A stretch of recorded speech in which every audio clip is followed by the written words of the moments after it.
I'm Pam Langford. I'm the proud daughter of an Air Force pilot, Colonel Willard Franklin Langford Jr. He was a career service member in the Air Force branch of the service.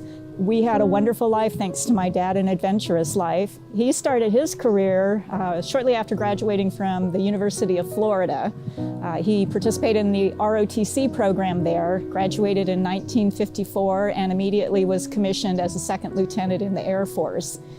He started off as a navigator, although his dream was really to become an Air Force pilot, which he was able to do a few years later and had the opportunity to fulfill that dream and fly.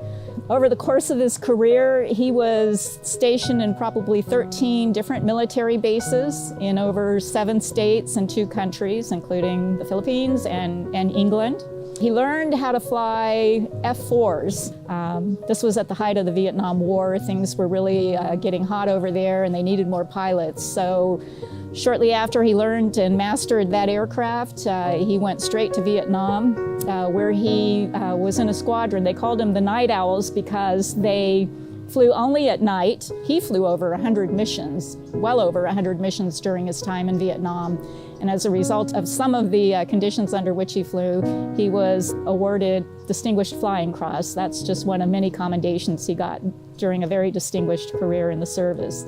Fortunately, he came home to us, and we were all pleased with the next assignment because it was in Florida, which is where he and my mother grew up and where most of our family were. So he was stationed at Homestead Air Force Base, where he led a squadron, and all day long he flew and taught other pilots how to fly.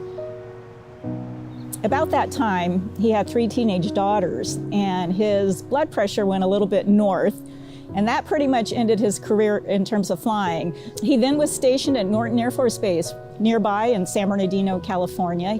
That wasn't the end, of course, of his career. He went immediately into real estate in Redlands and was very, very involved in his community. He was not just a father of 4, but a grandfather of 4. And because he was gone so often when his kids were growing up on TDY or in Vietnam or on some other duty, he really didn't get to spend as much time as I think he might have liked with his children, but he did get that time with his grandkids, most of whom are in Southern California where he lived.